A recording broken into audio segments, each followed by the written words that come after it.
खोड़े गए वो। कैसे पता चला था?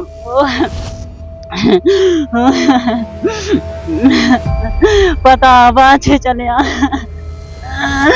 धुआं निकल जाता फिर लग गया फला दौड़ी कर आई था घर आई था वो बड़े बंदे कटोई के उन्हें पहचान लग रहे अग। छोटे बच्चों के आंखों में किस तरह के जो है आंसू हैं, और ये छोटे मासूम बच्चे हैं जिनके आंखों में आंसू हैं। और क्यों ना हो, यहाँ पर जो एक ही मकान था इनका, अब जो है वो पूरी तरह से राख की ढेर में जो है वो तब्दील हो चुका है। और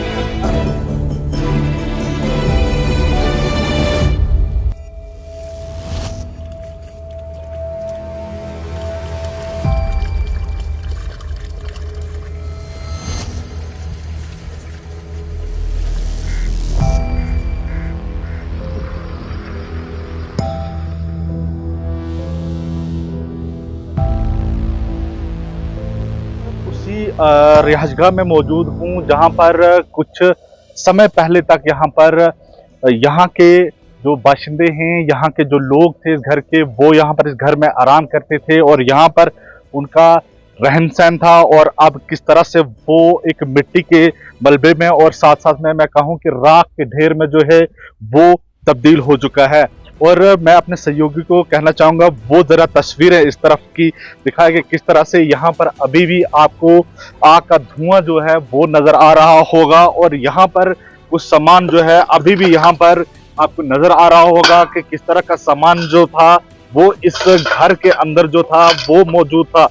और तस्वीरों में आप देख सकते हैं कि अभी भी इस घर के अंदर जो सामान है वो मौजूद है और किस तरह से ये जो है आग की जद में आकर पूरी तरह से तबाह हो चुका है।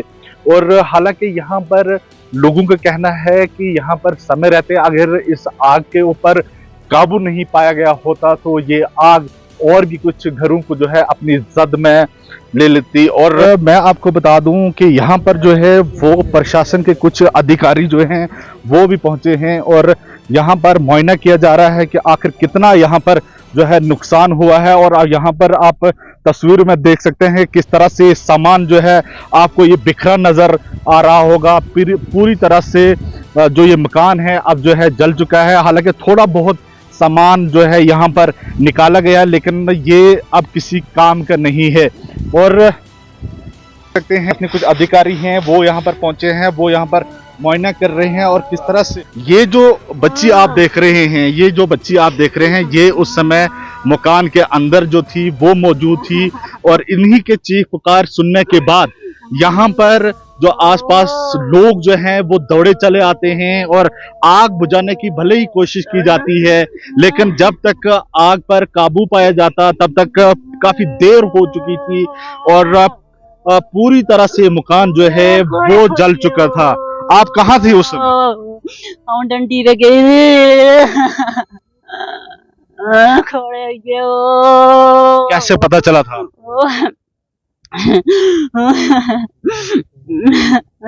पता बाद च चलिया धुआं निकल जाता फिर लग गया फला दौड़ी कर आई था घर आई था वो बड़े बंदे कटोई के उन्हें पहचान लग रहे अग। जी देख सकते हैं कि छोटे बच्चों के आंखों में किस तरह के जो है आंसू हैं और ये छोटे मासूम बच्चे हैं इनके आंखों में आंसू हैं। और क्यों ना हो, यहाँ पर जो एक ही मकान था इनका अब जो है वो पूरी तरह से राख की ढेर में जो है वो तब्दील हो चुका है। और क्या नाम है सर आपका? मेरा नाम मीरचंद है सर जी। मैं सर पोर्टर का काम करता हूँ खोखे में सर। उधर साहब ने बोला ऐसे ऐसी गलबात हो गई, मेरे को पता नहीं है कैसा हुआ वारदात। कितना सामान था अंदर? सामान था जितना था घर वाला से सारे तबाह हो गया। अजी इस घर वाली के गहने थे 5 लाख के वो तबाह, जो मैं कमाई के लाता था पैसे अंदर रखे थे वो भी 5 लाख वो भी सारा तबाह हो गया। अब कुछ नहीं रहा मेरे को, रात को खाने को कोई ढंग नहीं तरीका नहीं रहा, कोई बैठने का नहीं रहा। रात की फंसी है रात कहाँ निकालेंगे। अब तो तबाह हो चुका है, बचा नहीं है कुछ तो फिर क्या करना है। यहाँ पर जिस तरह से प्रशासन के अधिकारी पहुंचे हैं रेवेन्यू के, क्या आश्वासन दिया जा रहा है आपको? अभी पहुंचे हैं हमारे पटवारी साहब हैं बड़ी वाले, अभी पहुंचे हैं, वो देखते हैं जी क्या बताते हैं क्या करते हैं, वो कार्रवाई करेंगे आगे, हमारी आवाज पहुंचाएंगे आगे तक, कुछ ना कुछ तो ये सेना के जवान भी हमने देखे यहाँ पर आए थे। जो आर्मी के जवान भी आए थे यहाँ पे, उन्होंने भी देखा, उन्होंने लिया पूरा कागज पत्तर लेके एंट्री कर गए हैं। वो तो कोई बात नहीं, हमारी तरफ से जितना भी हेल्प होगा हम आपको हेल्प कर देंगे। आग की जो घटना जो सामने आई है, कुछ पता चला कि कैसे हुई ये घटना? यह अचानक ही हुआ, पता नहीं चला, हम तो इधर थे नहीं घर में, पता उस वक्त जल गया, गाँव वाले इकट्ठे हो गए थे, आग काबू में नहीं आ रही थी, तब तो पूरा जितना था अंदर पूरा जल चुका था। ये बात आ गई। सिर्फ क्या कुछ कहना चाहेंगे, कितना नुकसान लगता है यहाँ पर हुआ है? एक्चुअली जितना भी सामान इन्होंने अंदर रखा हुआ है दिख रहा है इसमें कि बचा कुछ तो है नहीं। कुछ प्लेटें भी हम देख रहे हैं, सब कुछ जितना भी जिनका भी इनका सामान था वो सारा जलकर राख हो चुका है। इवन तो ये बिस्तर पड़े हैं, ये सब ये भी तो अब किसी काम के नहीं रहा है किसी के यार। काम को नहीं। इनको मुझे तो रात के लिए भी इनको दिक्कत है, मैं फिर भी कोशिश करेंगे, इनको देखेंगे कैसे है, खाने पीने का भी सिस्टम देखेंगे, वो भी देखेंगे, सारा जितना जो पॉसिबल हो सकता है करेंगे इस पर। क्या बताया जा रहा है कि कैसे ये आग की घटना कैसी हुई है यहाँ पे? कुछ पता चला हुआ अभी तक? आप इनको पूछा भी पहले भी, तो फिलहाल तो कोई क्लियर कट कुछ है नहीं। मैं इस लड़की से भी बात कर रहा था, तो ये भी कह रहे थे कि बिजली का कोई सिस्टम नहीं हो सकता, तो हो सकता है सुबह इन्होंने ब्रेकफास्ट वगैरह वो बनाई जो है, वो कहीं चूल्हे में आग होगी तो कोई वो कहीं बिखर गई हो, तो उस वजह से हो सकता है कुछ। क्योंकि ना तो ये मालिक जो मीरचंद जी ये भी घर में नहीं थे, और ना ही वो लड़की घर में थी। वो छोटी सी एक लड़की थी बेचारी, वो जो उसका भी एक साइड से सुनाई नहीं देता है, तो वो थी घर में। ना जाने अभी क्या ऊपर वाले की आफत की वजह से ये सारा काम हुआ, लेकिन प्रशासन की तरफ से किस तरह की मदद अभी तक मिली है? फिलहाल तो कुछ नहीं है, मैंने इंटीमेट कर दिया है अपने। हाँ। यहाँ पर जो प्रशासनिक अधिकारी हैं वो कह रहे हैं कि यहाँ पर मुआयना जो है वो किया जा रहा है, पूरी मदद जो है वो पहुंचाई जाएगी। हमारे साथ इस समय फोन लाइन पर जुड़ चुके हैं बन्नी के विधायक डॉक्टर रामेश्वर सिंह, जानेंगे किस तरह की मदद जो है अभी तक इन मुतासरा परिवार को जो है दी गई है, और साथ में ये भी जानेंगे कि किस तरह की मदद जो है इनके दी जाएगी, किस तरह की मदद जो है अभी तक इनको मिल पाई है। जैसे कि बुलडी इलाके में जो हादसा पेश आया आज, एक आग लगने की जद में जो है आग की जद में एक रिहायशी मकान आ गया है कि ये हमारी ही पंचायत, हमारे बुलड़ी में ये इंसिडेंट हुआ है। तो फौरनी तौर पे मैंने इन लोगों से कांटेक्ट करने की कोशिश की, तो अपने से जितना हो सकता था फिलहाल इंस्टेंट रिलीफ के तौर पे मैंने अपनी तरफ से 10,000 रुपए की इनकी हेल्प की है, और मुझे लगता है इससे तो कुछ हो नहीं पाएगा, लेकिन फिलहाल जितना हो सकता था उतना मैंने करने की कोशिश की है। एसडीएम साहब से मैंने टेलीफोनिकली बात की इस बारे में लेके, और एसडीएम साहब को मैंने बोला कि इस चीज को जल्दी से जल्दी जो होता है इसकी कार्रवाई की जाए। तो एसडीएम साहब ने एश्योर किया मुझे कि वो मौके पे डिपार्टमेंट के लोगों को, पटवारियों को भेजेंगे, वहां पे इस केस को देखेंगे कि किस तरीके से हुआ है, और जितनी कंपनसेशन बनती है उनकी उसके लिए मैंने बोला है कि जल्दी से जल्दी इनको रिलीफ दिया जाए, ताकि ये लोग कहीं ना कहीं अपना जो है रैन बसेरा कर सके। तो बाकी डिपार्टमेंट अपने तरीके से, वीडियो साहब से भी बात हुई है मेरी कि जो पीएमएवाई के घर आते हैं उसमें इनका नाम जो है प्रायोरिटी पे रखा जाए, और फाइल जो है वो जल्दी से जल्दी बनाया जाए।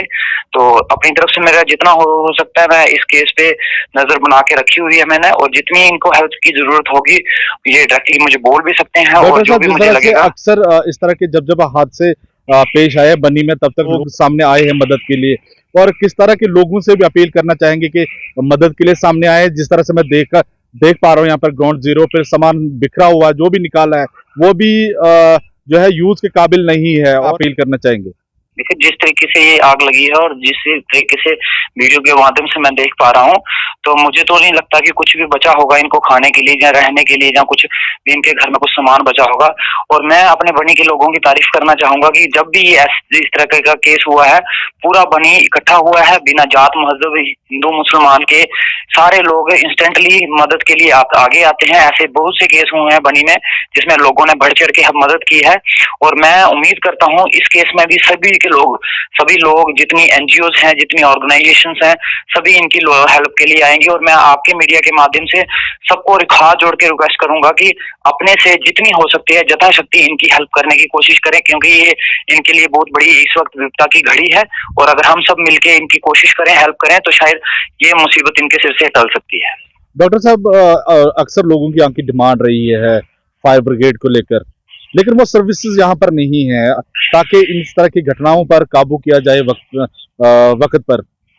किस तरह का एश्योरेंस देना चाहेंगे बनी के लोगों को? देखिए, लेकिन मैं आपको श्योर करता हूँ विद इन कुछ समय के अंदर अंदर, आप मुझे थोड़ा सा टाइम दीजिए। आज ही अभी से मैंने इस केस को फॉरवर्ड किया है। शाम तक मैं आपको कोई ना कोई फायर ब्रिगेड के इमरजेंसीज को लेके कोई ना कोई आपको न्यूज जरूर दूंगा, और आने वाले थोड़े टाइम के अंदर अंदर बनी में हम एक फायर यूनिट जो है फायर इमरजेंसी से रिलेटेड वो यहाँ पे इंस्टॉल जरूर करवाएंगे। बहुत बहुत शुक्रिया बात करने के लिए। Thank you Qureshi sir. और यहाँ पर जिस तरह से डॉक्टर रामेश्वर सिंह ने भी एश्योरेंस दिया है कि जरूर इनकी मदद की जाएगी। और यहाँ पर मैं फिर से कैमरा पर्सन को कहना चाहूंगा वो आपको तस्वीरें दिखाए किस तरह से अब इसके घर के बाहर जो हैं वो छोटे मासूम जो हैं वो बैठे हैं। आखिर रात कहाँ जाएंगे ये, क्योंकि ये बहुत बड़ा सवाल है। क्योंकि अक्सर इस तरह के जब जब हादसे हुए हैं, भले ही यहाँ पर उनकी मदद की गई हो, लेकिन जो जमा कुंजी होती है वो सारी जो है जल गई होती है, उसकी भरपाई करना मुश्किल होता है। लेकिन उम्मीद है कि एक बार फिर बनी के लोग जो हैं बढ़ चढ़ के यहाँ पर मुतासरा अफराद की या मुतासरा खानदान की जो है वो मदद करने के लिए सामने आएंगे। हालांकि प्रशासन की तरफ से यहाँ पर प्रशासनिक अधिकारी हैं, पटवारी हैं, वो यहाँ पर मौके के लिए पहुंचे हैं। इन्होंने भी एश्योरेंस दिया है कि प्रशासन की तरफ से भी इनकी भरपूर मदद की जाएगी। बनी अपडेट के लिए मैं हाफिज कुरैशी।